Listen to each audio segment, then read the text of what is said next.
Right now, Burnham looks set to beat Nigel Farage's Reform UK and win the Makerfield by-election on the 18th of June. If he does, he'll surf a wave of Labour Party euphoria to number 10, replacing Sir Keir Starmer. That's the easy bit. The difficult bit comes afterwards. Today, Burnham is promising the world. Once in power, he'll have to deliver it. And there's only one way to do that. As we've seen from his tenure as Mayor of Manchester, his big plans require cold, hard cash, and lots of it.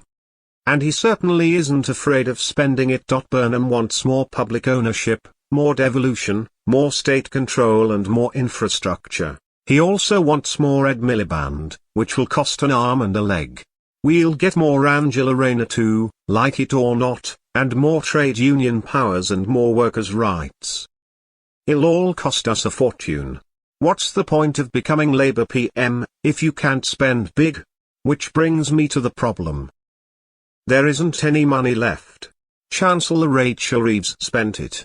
And we can't borrow it either. She's already borrowed eye-watering sums, and if Burnham tries to borrow even more, he'll panic the bond markets and trigger another Liz Truss-style meltdown. So what does he do? Burnham wants essential services such as water and energy to be publicly owned rather than run for profit. But renationalising water alone could cost up to £100 billion.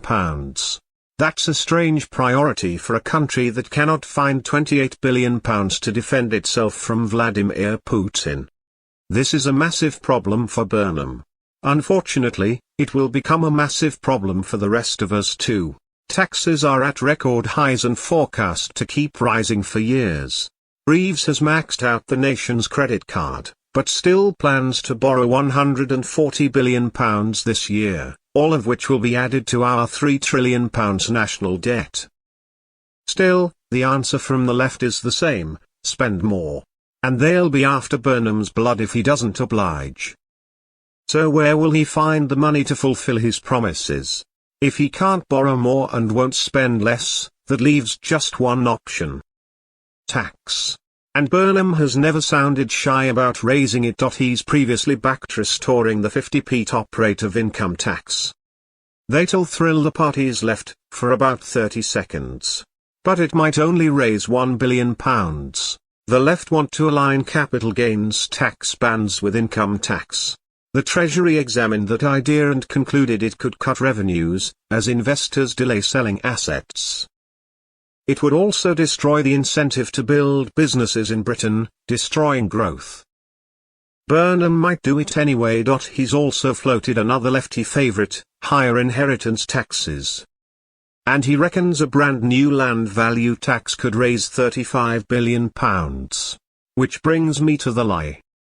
The left constantly bangs on about taxing billionaires, but we don't have that many of them, just 157 in total.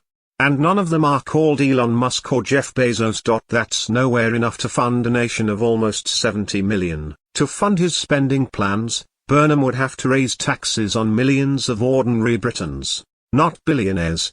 Not even millionaires. Just people who work, save, own homes or invest for retirement. That's the truth. The first budget under Burnham will be hell, whoever delivers it. Once politicians make promises they cannot afford, somebody always ends up paying for them. And it will be you.